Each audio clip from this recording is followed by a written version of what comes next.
Ito, matatawa kayo dito mga kababayan. Ano nga ba ito, Kent? Yung sunod na pag-uusapan. Abogado. Abogado ng EJK victims. Abogado ng EJK victims. Ano nga ba ito? Attorney Cristina Conte. Alam nyo ba kung anong hiling? Kay Attorney Cristina Conte. Ito po mga kababayan. Hindi ko naman sinabi na pakinggan ako ni PBBM. Ang sa akin lang, I am a vlogger.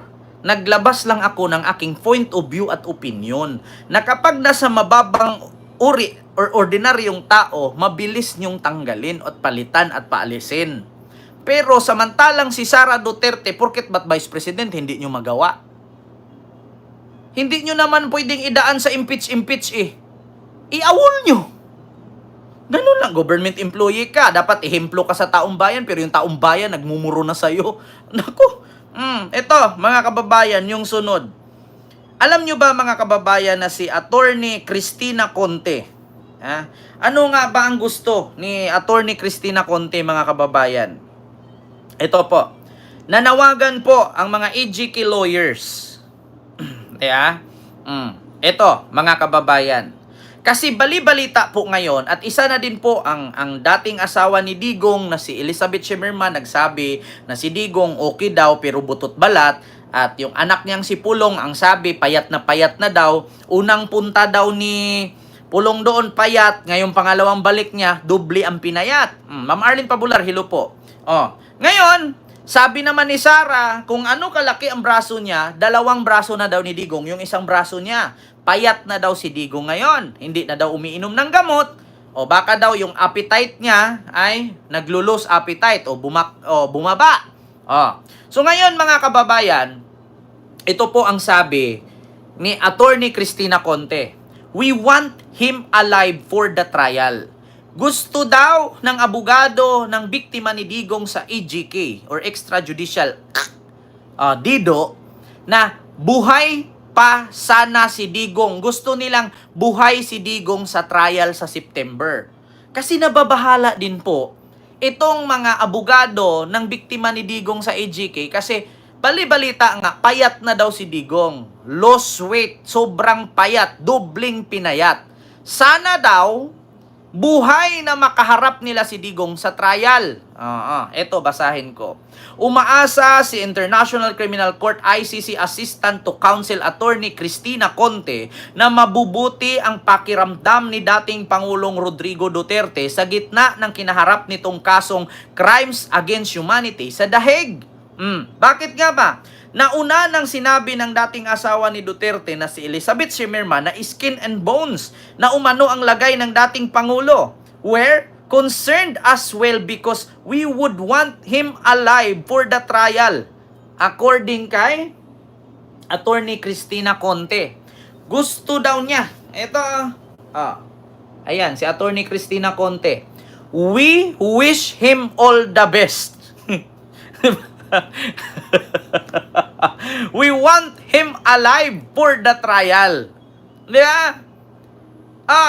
Umaasa ngayon ang mga abogado ng biktima ni Digong sa EJK na sana gumaling-galing pa si Digong at umabot pa siya sa trial.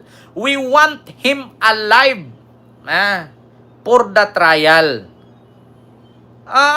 Yun ang problema mga kababayan. Sabi nga, gusto nila na makita si Digong na buhay sa trial sa September. Kasi pag namatay si Digong, impas na. Ibig sabihin kung buhay pa daw pagdating ng trial. We want him alive for the trial. Gusto daw nila na buhay. Kasi sayang naman yung pinaglalaban nila. Di ba? Sayang naman yung pinaglalaban nila doon tapos hindi aabot ng trial, namamatay na. Di ba? Di ba, Ma'am Arlene Pabular? Big love shout out po. Paano pa kaya yun? Di ba?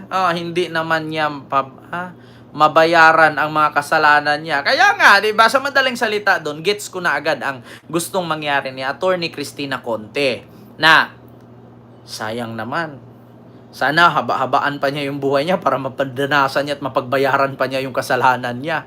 'Di ba? Mga kababayan, finish contract na. Ando na si original. Sabi ni Ma'am Otilia Adolfo.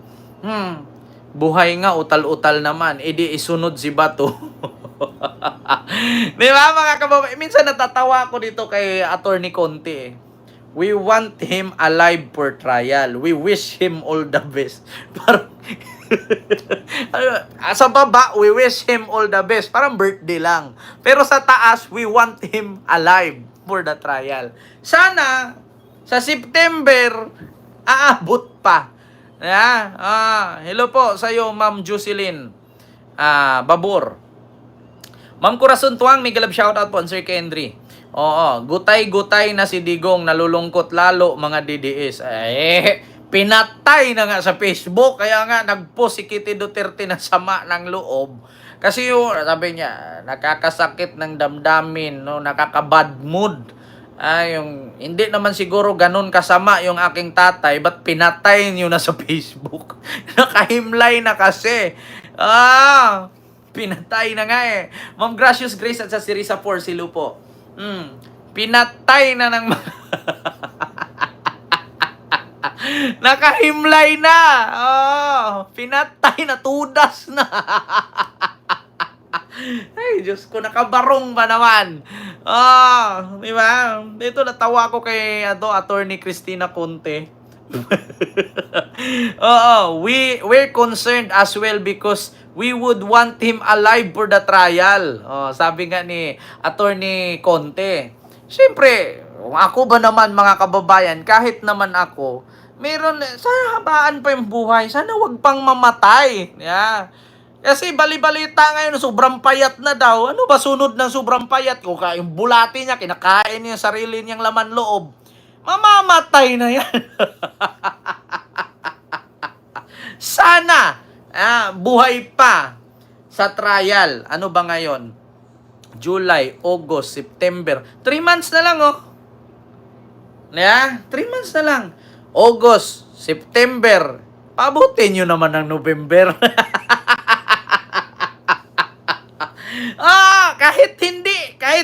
kahit lagpasan man lang niya yung trial, paabutin nyo muna November. Looy, mga intigula, mamatay, no? Diba? Pabutin nyo naman November 1 para iiyak na naman siya ulit doon sa libingan ng nanay niya. Sabi ko sa inyo mga kababayan, eto, si Digong, kung yung interim release niya ngayon ay i-reject na naman yan, baka ang pagdating ng November niyan, yung sunod na interim release dyan, bibisita sa puntod ng ina. Bakit? Kasi kadalasan talaga pagka November, pumupunta yan doon si Digong kay Nanay Soledad. Tapos umiiyak yan doon. Umiiyak. Ma, pasayluag yung ko. Mauna yun akong gikahimatnan, ma. Gaganon yan. Maniwala kay sa akin. Maniwala kay. Sinong hindi naniwala sa akin? Gusto mo ipakita ko na naman dito. Pakita ko ha. Sa November, alam ko na ang rason kung ano ang idahilan ni Kopman ng interim release ni Digong. Bibisita sa puntod ni Soledad. Ni Nanay Suling. Ito yan ha. Digong Nanay Suling. Iyak na ba? Ito. Ito mga kababayan. Saan ba yun? Umiyak si Digong. Wait. Ito mga kababayan.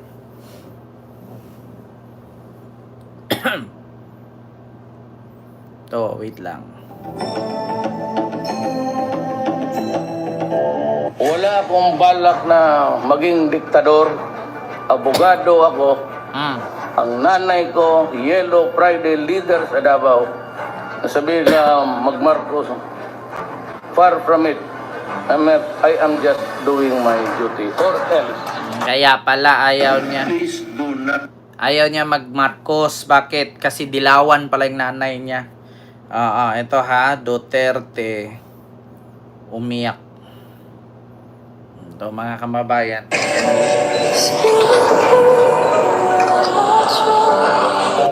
Balik tanaw po tayo sa buhay ng nangunguna ngayon sa bilang. May tugtog kasi mga kababayan. Ayan.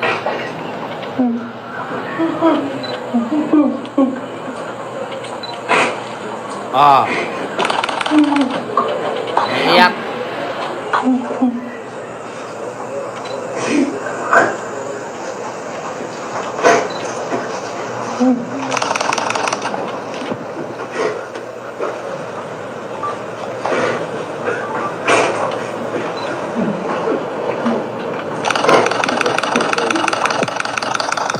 Sabi ni Ma'am Arlene Pabular, hala, umiiyak din pala siya. Siyempre, may kamerang nagpipiti-piti sa likod. Hindi Ano to? Sabi, may nag-comment. Napanood ko sa isang vlogger malapit nang mapunta sa ICC sila Batu, Bongo at Sara. Sabi ni Inday Rima. Mega love shout out po. Ma'am Arlene Pabular, kaya wag ka nang magtaka kung bakit si Digong umiiyak. May kamera nagpipiti-piti eh. Gumaganon. Siyempre iyak siya. Kaya mga kababayan, kung sakali na si Digong hindi maaprubahan yung interim release ngayon, pagdating November, ang idadahilan na naman sa interim release, bibisita sa puntod ng ina. Hindi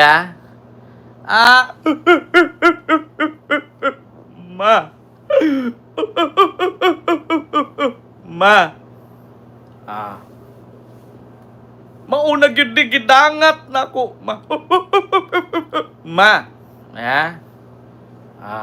Yan, totoo yan, mga kababayan. November 1, ang idadahilan sa interim release ni Digong, bibisita sa puntod ni Nanay Suling. Iiyak.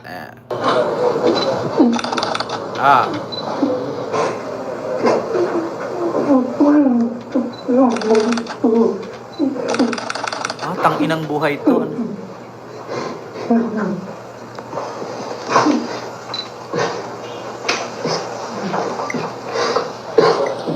Sabi ko sa inyo mga kababayan, yan, abangan ninyo yan. October, magpa-file na ng interim release yan. Dahilan, bibisita sa puntod. Bago man daw mamatay, makapunta muna sa puntod ng nanay. Kaya, ay, nako, mga kababayan, alam ko na yung mga style ni Digong. Diba, Ma'am Inday Rima, may love shout out po. Kabayan ko, kapatid ko, si Risa 4, silo po. So, yun na, klarong-klaro, mga kababayan. Dito tayo. Sabi ko nga sa inyo, mga kababayan, na si Attorney Cristina Conte umasa na mga abogado ng EJK victims na sana buhay pa si Digong pagdating sa trial ng September. Yun ang sabi. We wish him good luck. We want him alive for trial. So ngayon mga kababayan, eto na. Sara Duterte, no? At pamilyang Duterte. Ano nga ba ito? Umasang makakauwi pa daw si Digong sa Pilipinas. So sa